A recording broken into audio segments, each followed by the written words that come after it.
आज हम आपको मिलवाते हैं बैरिस्टर असदुद्दीन ओवैसी की हम शक्ल, जो बहुत सी बार वो जब किसी भीड़ में पहुंचते हैं तो बहुत से लोग देखकर हैरान रह जाते हैं कि बैरिस्टर साहब यहाँ कैसे आ गए।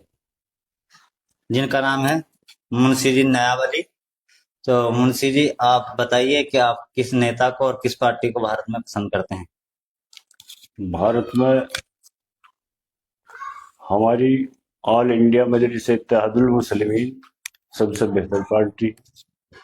और नेता भी जितने नेता हैं सभी पार्टी के नेताओं के मुकाबले पे हमारे बारिस्टर साहब असदुद्दीन ओवैसी सबसे बेहतरीन लीडर। तो नयाब भाई, ये जो आप बैरिस्टर असदुद्दीन ओवैसी साहब को पसंद करते हैं, हो सकता है उनकी काबिलियत और वो जो शिक्षा, जो वो बैरिस्टर है इसलिए पसंद करते हैं, या फिर मुस्लिम पार्टी और मुस्लिम चेहरे की वजह से। नहीं, मुस्लिम चेहरा होना अलग बात है, लेकिन वो जो है पढ़े लिखे और संविधान की बात करने वाले, संविधान को बचाने वाली बात हर वक्त करते हैं। संविधान के बारे में बिल्कुल बात करते हैं, दायरे में कोई बात उनकी अलग नहीं होती। इसी वजह से उनको पसंद किया जाता है। तो नयाब भाई, हमारे नाजरीन को आप बताइए, क्या ये पार्टी जो है मुस्लिम मुद्दों पर खुलकर बोलती है, और जब किसी दूसरे धर्म के लोगों को कोई परेशानी या किसी चीज की दिक्कत आती है तो उस पर वो नजर नहीं आते। ये बात तो आप जैसे मीडिया कर्मी ही बात को ऐसी चलाते हैं, लेकिन अभी अभी पंजाब में आपने देखा हमारी पार्टी ने बहुत बढ़ चढ़ कर हिस्सा लिया। और अभी 10 लाख रुपए वहां के पीड़ितों को भेजे गए हैं। और हमारे पूरे आदमी वहां जो है पार्टी की तरफ से पूरी मदद कर रहे हैं हर तरीके से।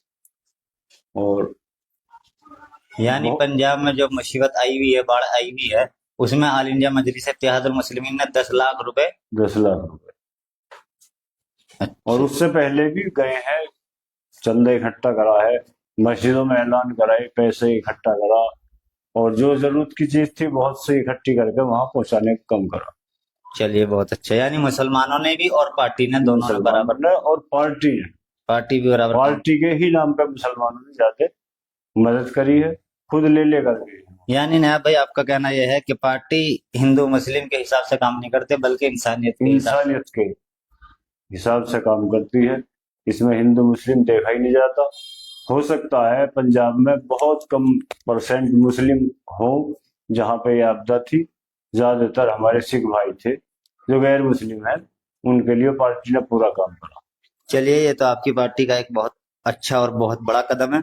लेकिन हम चलते हैं अगले सवाल पर।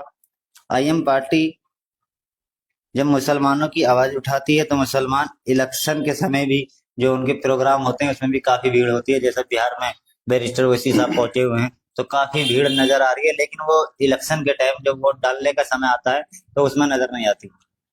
देखिए, इलेक्शन में वोट डालने में खूब नजर आती है।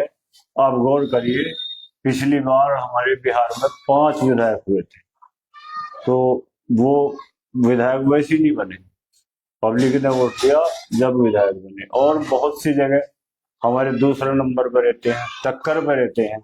महाराष्ट्र में देखिए, हमारे वहां भी विधायक हैं, और बहुत भारी तादाद में वोट हमारे एमपी साहब को, एमएलए साहब को बहुत भारी वोट दिया है। वो अलग बात है, हार जीत तो राजनीति में चलती रहती है।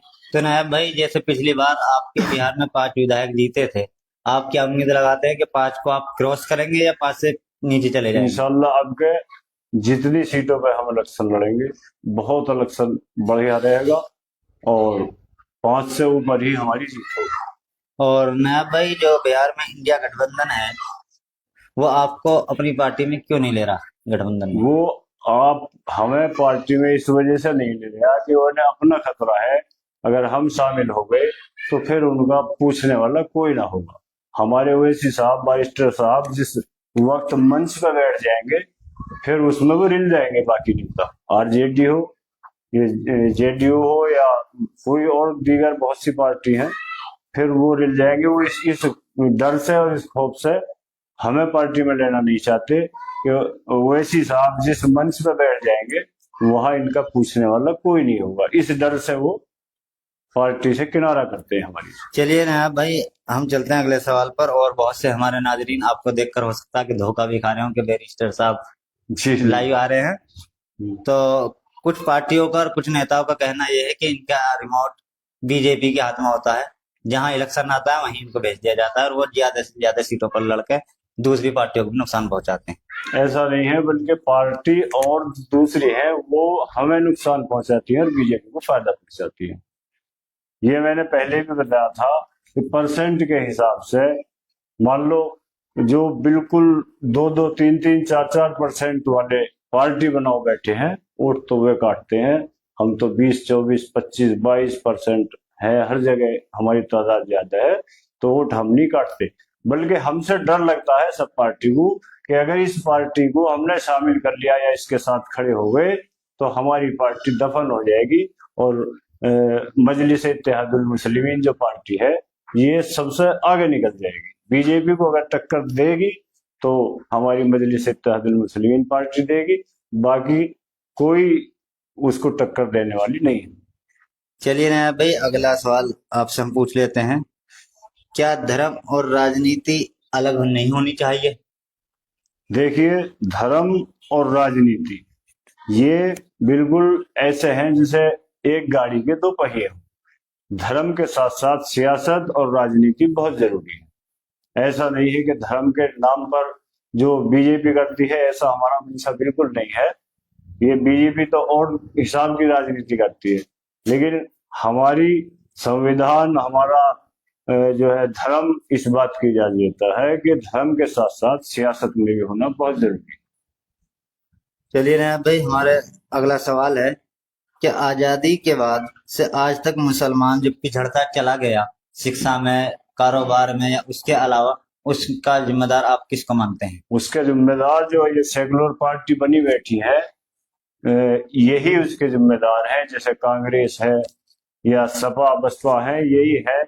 और ये बिल्कुल ये चाहते हैं कि मुसलमान सिर्फ हमारे नारे लगाए और हमें ही वोट दें, और वोट देने के बाद में हमसे किसी बात का तगादा ना करे, कोई जिक्र ना करे, अपने घर बैठ जाए। जिंदाबाद करने के लिए, दरी बिछाने के लिए हमारा आज तक इस्तेमाल हुआ है, लेकिन अब टाइम बदल चुका है, अब ऐसा नहीं होगा। यानी अब दरी नहीं बिछाओगे? अब दरी नहीं बिछाएंगे इंशाल्लाह। अब हमें हमारा नेता मिल गया। आपसे पहले कोई हमारा नेता नहीं था, सब ऐसे ही थे। कोई विधायक बन गया, कोई एमपी बन गया, लेकिन जिम्मेदार नेता आज तक नहीं मिला, जो अब हमें मिल चुका है।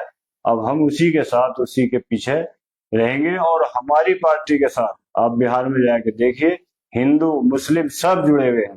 कैंडिडेट भी हमारे गैर मुस्लिम हैं जो लड़ रहे हैं, बहुत अच्छी वोटों से जीतेंगे इंशाल्लाह। यानी आपने अपनी पार्टी से गैर मुस्लिमों को भी टिकट दिया और उनको जिता के लाने की जी कोशिश? जी, इंशाल्लाह जीत के आएंगे, बहुत भारी तादाद में जीत के आएंगे।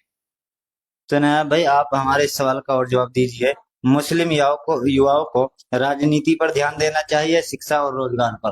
देखिए, शिक्षा और रोजगार के साथ साथ राजनीति भी बहुत जरूरी है। हर इंसान को राजनीति में क्या, देखिए शिक्षा और रोजगार ही अलग चीज है। राजनीति से ही सबका पता चलता है। शिक्षा और रोजगार के जो फैसले होते हैं वो ऐवानों में होते हैं, संसदों में होते हैं, और वहां राजनीति के बगैर कुछ नहीं है। राजनीति अगर करोगे वहां पहुंचोगे, और वहां के जो फैसले होंगे उसमें हमारी हिस्सेदारी होगी। चलिए, हमारा अगला सवाल है नायाब भाई। जब बैरिस्टर ओवैसी साहब तकरीर करते हैं, भाषण देते हैं, तो भाषण के आखिरी या बीच में उन्हें आखिर नारे की क्यों जरूरत पड़ती है? इस्लामिक नारे, धार्मिक नारे, जैसे नारा तकबीर, अल्लाह अकबर?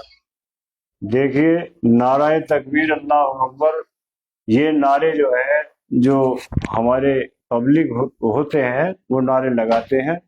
लेकिन धार्मिक नारा लगाना कोई जुर्म नहीं है, सभी पार्टी लगाते हैं। कोई किसी की चीज का लगा रहा, कोई किसी चीज का लगा रहा है, तो इसमें कोई ऐसी बुराई की बात नहीं है, बल्कि धार्मिक नारा लगाना अनिवार्य बात है। चलिए, अगला सवाल है नायाब भाई हमारा कि जो स्टैंड बीजेपी सरकार है वो जो भी बिल लाती है, तो आपके बैरिस्टर साहब उस बिल का विरोध क्यों करते हैं? हाँ, विरोध तो हमारा बैरिस्टर साहब ही करेंगे, क्योंकि वो जानते हैं, बाकी कोई जानने वाला नहीं है। उन्हें यही पता नहीं कि बिल कैसा आ रहा, कहाँ से आ रहा, क्या हो रहा। उन्हें तो ये है बस थोड़ी सी बुराई न मिल जा, हाँ में हाँ मिला दिया घर। जैसे बहन भाइयों के लिए 3 तलाक का एक बहुत बड़ा मसला था जो बीजेपी से निपटाना चाहती थी, या जी उससे पहले CAA NRC का था, या जी अब वक्फ बिल का है। जी। तो हर बिल का विरोध बैरिस्टर साहब ही क्यों? हाँ, वो बैरिस्टर साहब ही उठाते हैं, बाकी जो लोग हैं वो चुप इस वजह जैसे लगाते हैं कहीं हमारा वोट बैंक न खिसक जाए। जानते वो भी है कि ये गलत हो रहा है, लेकिन वो डरते हैं, आवाज उठाते हुए डरते हैं। हमें डरने की जरूरत नहीं है, हमें तो इंसाफ की बात करनी है। वोट मिले ना मिले, हारे या जीते ये अलग बात है, लेकिन हक की बात उठाना हमारा काम है और उठाते रहेंगे इंशाल्लाह। चलिए, मेरा आखिरी सवाल है। जो ये स्कैम वक्फ बिल का मसला चल रहा है सुप्रीम कोर्ट के अंदर भी, और उसके अलावा all India Muslim personal law board protest और तरीके की स्कीमें भी चला रही है सरकार पे ताकि दबाव बने, और all India Muslim personal law के मेंबर बैरिस्टर साहब भी हैं। जी तो एक जुमा कल है, उससे आने वाला जुमा जो है 3 अक्टूबर को, तो ऑल इंडिया ने सुबह 8 बजे से दोपहर 2 बजे तक भारत बंद का ऐलान किया है। जी। उसके लिए आपकी पार्टी क्या करने जा रही है? देखिए, इसमें इंशाल्लाह साथ देंगे, लेकिन अभी इसमें फैसला नहीं हुआ है।